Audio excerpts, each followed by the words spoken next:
Andrew, I've had the best time this week talking to people about this documentary. I mean, you've turned me into a genius when it comes to these things. And man, I owe you so much for this.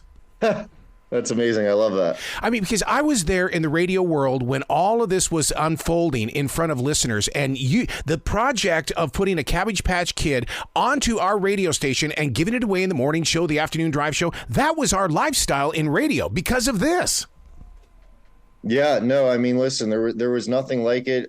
Radio, they were hard. It was pretty hard to miss. Johnny Carson, Letterman, Newsweek, Time, SNL, Nightline. I mean, they were Ronald Reagan wanted one. Like, they were hard to miss. What was it about the Cabbage Patch Kid? Because, I mean, they weren't really, sexy babies. They were just big old fat babies with chubby cheeks. Yeah, I mean, I think one of the big things was that each one was unique. No two were the same. Different, using a combination of eye color, hair color, where the dimple was. And that was because of technology. It was the first time in the early 80s that they could use computers and create a doll where they wouldn't all be the same, which had happened, in the past, obviously. And then there was birth certificates and kind of a story behind each one. So there was an individuality that existed. And, I think there were a lot of different reasons, but that was certainly one of them in terms of what attracted people to the doll. Do you think this falls under the category of this was our Beatles moment in the 1980s? I mean, people were acting pretty nuts in stores. I mean, fights and baseball bats and threats and melees. And so it definitely had certainly that level of intensity. I think the comparison isn't that far off. Mm-hmm. It's kind of weird that we don't have these crazy messes on Black Friday anymore. And that's the thing that really, it's like I want to go back to that where people get excited about one thing and I've got to have it. Yeah, no, it's funny. I mean, there was a supply and demand issue with Cabbage Patch Kids, and to your point, I think not being able to get it also really escalated the need that people felt to get a hold of one. The government, U.S. government, actually ended up fielding a false advertising charge against Coleco and Cabbage Patch Kids, saying they were quote unquote harassing children by running ads for dolls which weren't available. So Cabbage Patch Kids actually had to discontinue advertising, and they make this big announcement that they're going to pull their commercials. And obviously that just created an even bigger craze. So that was definitely an interesting piece to the movie that I wasn't aware of. I think one of the most amazing things about what you've done here with $1 Billion Babies is that you're opening it up in real theaters on Black Friday. I think that is the coolest, darndest, best marketing I've seen in a long time. Yeah, I know. It's so cool how that worked out. It wasn't, when we started the movie and making this thing, that obviously wasn't, top of mind, but and the cool thing is, you can go to cabbagepatchfilm.com and see it's not just like theaters in New York and LA, it's theaters all over the country. And so that's definitely neat.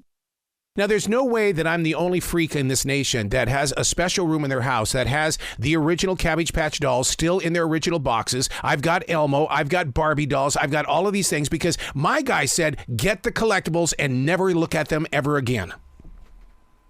That's amazing. Yeah, I mean, yeah, it really depends what Cabbage Patch Kid you have, what year, if it's from a certain country, yep.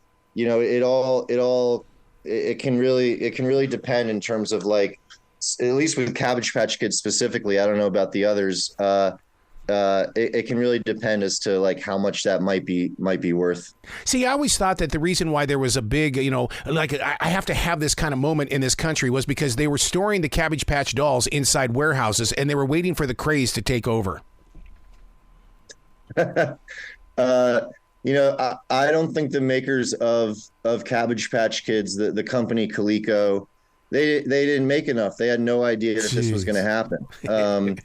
And so, it takes something like 3 months to to ship all of those Cabbage Patch Kids from Asia to the States. So by the time they realized what was happening, they just couldn't get enough dolls in time. To get Neil Patrick Harris to be a part of this, you had to be a child in a candy store, because the way that his tempo, his pacing, his inflection, everything about this is, oh my God, this is the right person helping to share this story. He does. Yeah, I'm so glad you say that. He does have, I don't know, kind of like that subversive nature that plays very well with the film. There's kind of a zaniness to this movie. I mean, we are talking about the Cabbage Patch Kids, but then, there's also some elements that get pretty serious, surprisingly. And, I think that he adds kind of another dimension to the film, that in how he narrates it and kind of weaves together the different storylines. Now, is there going to be a collector's edition Cabbage Patch Kid in this? And the reason why I ask is because I bought the Barbie from the Barbie movie. Is there going to be one from this documentary? I'll have to talk to the producers. That's a great idea. I hope someone's thought of that. That's pretty original. I love that. Wow. So what's your next documentary? Are we going to go Beanie Babies? There's actually I have to double check. I'm pretty sure there already has been a Beanie Baby documentary. Wow. So we'll have to sort, maybe it's Tickle Me Elmo, maybe it's Barney doll, maybe it's American Girl dolls, maybe it's Furby. We have some options. I love it. Dude, you got to come back to this show anytime in the future. The door is always going to be open for you. Oh, that's very sweet. I appreciate that. Thank you. Well, you be brilliant, and congratulations on this incredible documentary. Thank you so much.